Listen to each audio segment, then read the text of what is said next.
what words of wisdom do you have? Because a lot of times when someone loses a limb, rightfully so, there's resources and mechanisms built to help those members recover.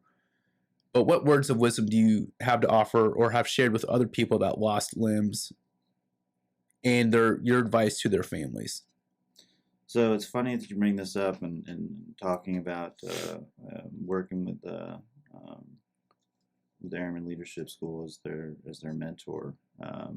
They asked a similar question. By the way, I'm the mentor right now. I cussed and I felt horrible. And then I'm not going to say who, but someone told me afterward, "Don't worry, Chief Seekell was 2 mentors ago, so you're not anywhere close to him." Oh yeah, no, yeah. So You're, I felt better. You're totally fine. Yeah. I'm kind of blunt about it. I have two examples. One that was given to me, and then one that I gave to somebody else. When I was in the hospital, this is days afterwards. I made it back to the States. It was Walter Reed, and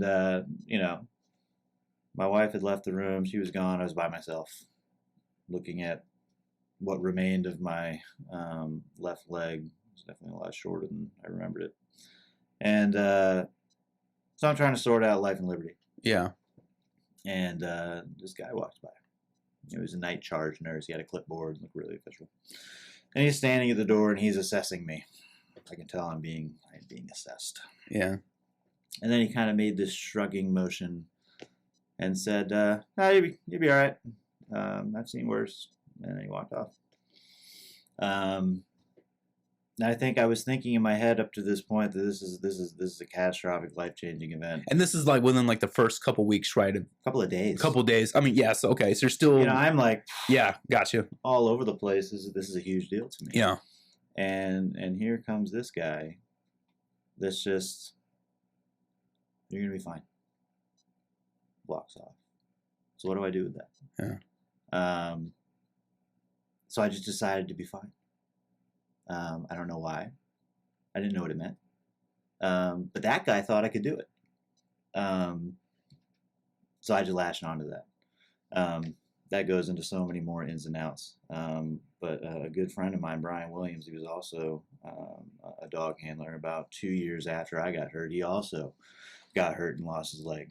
And not, I think, maybe 8 hours after he got hit, he sent me a message and said, "I need all the advice in the world."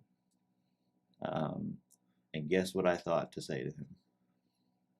I said, "Man, you're going to be fine.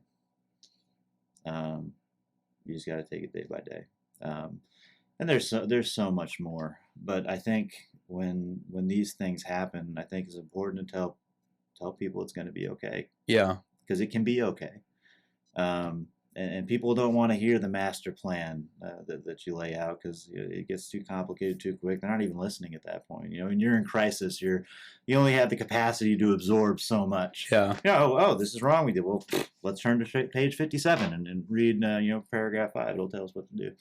I think simple is the way to go. Being encouraging and keeping it simple. And for the families who have to go on this journey, because they're an equal part of that journey, and I didn't understand that as well as I should have at the time, is patience. Be patient and be there. That's what folks need.